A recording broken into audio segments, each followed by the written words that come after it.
भारत के उत्तराखंड के पड़ोस नेपाल में भी मानसखंड तो कुमाऊं को कहते हैं। जी हां, नेपाल के सुदूर पश्चिम के लोग अपने प्रांत का नाम बदलकर मानसखंड रखने की मांग कर रहे हैं। पर क्यों? क्योंकि यह उनकी हजारों साल पुरानी पहचान है। स्कंद पुराण में वर्णित वह पवित्र भूमि जहां भगवान शिव और मां पार्वती की लीलाएं हुई। नेपाल के इतिहासकारों का मानना है कि मानसखंड सिर्फ कुमाऊं तक सीमित नहीं थे। इसका पूर्वी छोर डोटी तक फैला था। डोटी यानी नेपाल का आज का सुदूर पश्चिम वाला क्षेत्र। छत्तीसगढ़ भगवान शिव का वह रूप जो डोटी में विराजमान है, यही इसकी सीमा थी जो कैलाश मानसरोवर तक फैली थी। प्राचीन कत्यूरी राजवंश के समय कुमाऊं और डोटी एक ही साम्राज्य थे। एक संस्कृति, एक भाषा। आज भी डोटेली और कुमाऊनी बहनों जैसी भाषाएं हैं। नेपाली इतिहासकारों के प्रमाण, पौराणिक कथाओं समेत बहुत कुछ इस बार बताऊंगा। पूरा वीडियो देखिएगा और लाइक भी कीजिएगा और चैनल को सब्सक्राइब भी कीजिएगा, शेयर भी कीजिएगा और कमेंट में बताइएगा कि सुदूर पश्चिम का नाम मानसखंड होना चाहिए कि नहीं। तो चलिए शुरू करते हैं मानसखंड की इतिहास यात्रा। बेदार की डाली छेलो बैठी ओला, पांच जेड़ को ठंडो पानी पे ओला। ही मेरा बुरासा, ही मेरा गुराला, हम पहाड़ ओला, चल पहाड़ जोला। जय हिमालय, जय भारत। संसार भर में हिमालय लोग यूट्यूब चैनल देख रहे आप सभी का स्वागत है और मैं हूं भारत की राजधानी नई दिल्ली से डॉक्टर हरीशचंद्र लखेड़ा। नेपाल के सुदूर पश्चिम प्रांत प्रोविंस नंबर 7 के लोग, खासतौर पर बुद्धिजीवी और विभिन्न संगठन अपने प्रांत का नाम बदलकर मानसखंड रखने की मांग करने लगे हैं। उनका तर्क है कि वर्तमान नाम सुदूर पश्चिम केवल भौगोलिक दिशा बताता है, जबकि मानसखंड इस क्षेत्र की प्राचीन ऐतिहासिक और सांस्कृतिक पहचान को दर्शाता है। स्कंद पुराण के अनुसार मानसखंड की सीमाएं कुमाऊं से आगे भी डोटी तक थी, जो भारत के कुमाऊं से सांस्कृतिक एकता स्थापित करती हैं। नेपाली मीडिया, विशेषकर क्षेत्रीय समाचार पत्रों में इस मांग को प्रमुखता दी जा रही है। यह प्रस्ताव सीमा पार की साझा विरासत को सम्मान देने और हिमालयी सभ्यता को पुनर्जीवित करने का एक प्रतीकात्मक प्रयास है। मध्य हिमालयी क्षेत्र गढ़वाल और कुमाऊं को उत्तराखंड कहा जाता है। पुराणों में गढ़वाल को केदारखंड और कुमाऊं को मानसखंड के रूप में जाना जाता है। इसी मानसखंड में नेपाल के क्षेत्र भी आते हैं। स्कंद पुराण हिंदू धर्म के 18 प्रमुख पुराणों में से एक है। यह भगवान भोलेनाथ शिव के पुत्र स्कंद यानी कार्तिकेय जी के नाम पर आधारित है। इससे हिमालय को कई खंडों में विभाजित किया गया है: नेपाल खंड, मानसखंड, केदारखंड, जालंधर खंड और कश्मीर खंड। स्कंद पुराण के अनुसार मानसखंड की सीमाएं इस तरह हैं: उत्तर में मानसरोवर तिब्बत, दक्षिण में मोटेश्वर यानी काशीपुर के निकट, पश्चिम में नंदगिरी यानी गढ़वाल और पूरब में छत्तीसगढ़ डोटी नेपाल। उत्तराखंड में मानसखंड का उल्लेख पश्चिम में नंदा देवी पर्वत से पूर्व में और नेपाल स्थित काकगिरी पर्वत तक मिलता है।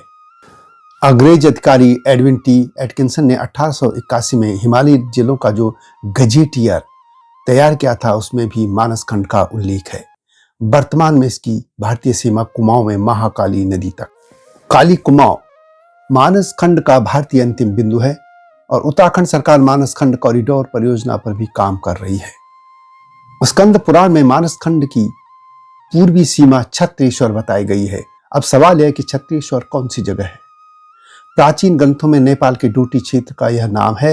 यह प्रतीक है जहां भगवान शिव का एक विशेष रूप स्थापित माना जाता है। मानसखंड मानस सरोवर झील से जुड़ा नाम है, जो भगवान भोलेनाथ की गहन ध्यान स्थिति का प्रतीक है। वहीं पर कैलाश पर्वत भी है, जो भगवान भोलेनाथ शिव का निवास माना जाता है। ऐतिहासिक प्रमाण बताते हैं कि वास्तविक तौर पर मानसरोवर भूभाग पर कभी कत्यूरी राजवंश ने राज किया था। कत्यूरी राजवंश 7वीं से 11वीं शताब्दी तक रहा है। जोशीमठ के बाद कत्यूरों की राजधानी बैजनाथ बागेश्वर कुमाऊं में थी और उनका साम्राज्य कुमाऊं से लेकर डोटी तक फैला हुआ था। कत्यूरी वंश ने ही नेपाल के कंचनपुर में ब्रह्मदेव मंदिर बनवाया था, जो डोटी के रेका राजाओं की कत्यूरी उत्पत्ति का प्रमाण है।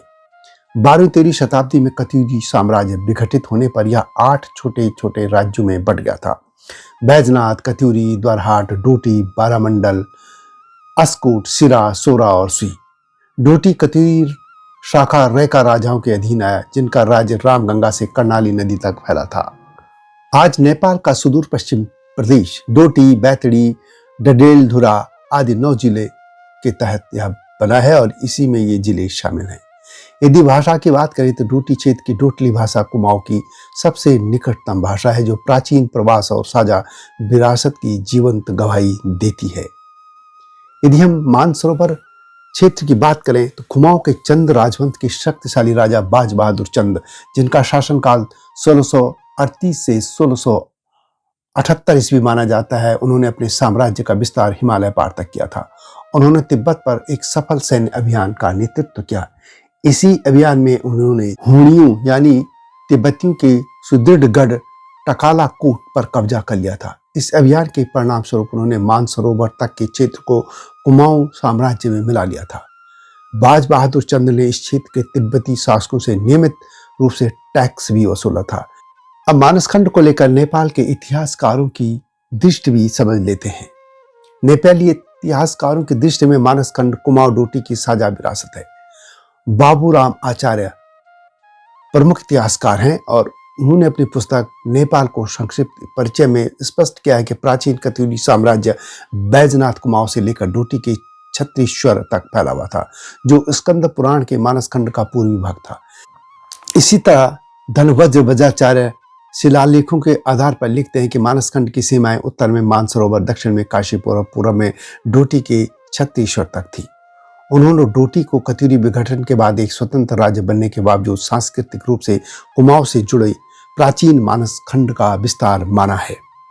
रामचंद्र राय माझी ने भी नेपाल को इतिहास में लिखा है कि 13वीं शताब्दी में कत्यूरी राजवंश के पतन के बाद डोटी रेका राजाओं के अधीन आया, जो मानसखंड के पूर्वी छोर पर स्थित था। 1790 में गोरखा राजा पृथ्वीनाथ शाह ने डोटी को नेपाल में मिला लिया, परंतु यह क्षेत्र भाषाई और सांस्कृतिक रूप से कुमाऊं से जुड़ा रहा। मानसखंड की विरासत आज भी कुमाऊं और नेपाल के सुदूर पश्चिम डोटी के त्योहारों और संस्कृति में जीवित है। स्कंद पुराण में वर्णित गौरी पूजा दोनों क्षेत्रों में उत्साह से मनाई जाती है। डोटी का प्रसिद्ध शैलेश्वरी मंदिर और खप्तर ताल पौराणिक महत्व रखते हैं, जहां गाए जाने वाले जागर कुमाऊनी लोक कथाओं से मेल खाते हैं।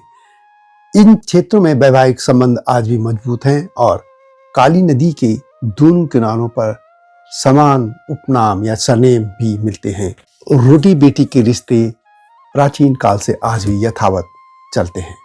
हालांकि 1790 में गोरखा विस्तार और विशेष रूप से 1816 की सुगौली संधि ने इन क्षेत्रों के बीच एक राजनीतिक विभाजन रेखा खींच दी। इसके बावजूद डोटेली और कुमाऊनी लोगों की गहरी भाषाई और सांस्कृतिक समानता यह दिखाती है कि ये सीमाएं मुख्य रूप से कागजी हैं, जबकि विरासत एक ही है।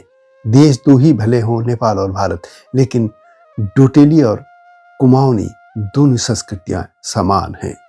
उत्तराखंड सरकार की मानसखंड कॉरिडोर परियोजना इस प्राचीन विरासत को पुनर्जीवित कर रही है।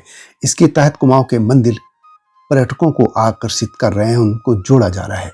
इस गलियारे को नेपाल के सुदूर पश्चिम डोटी के तीर्थों से भी जोड़ा जा सकता है, जिससे एक साझा हिमालयी पर्यटन गलियारे का निर्माण हो सकता है। दोनों देशों को इस बारे में सोचना चाहिए, विचार करना चाहिए।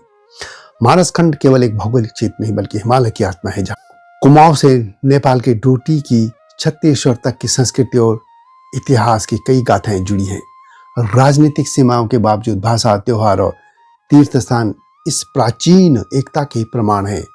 तो यह थी नेपाल के सुदूर पश्चिम प्रांत के लोगों की मानसखंड नाम रखने की मांग को लेकर एक इतिहास की यात्रा।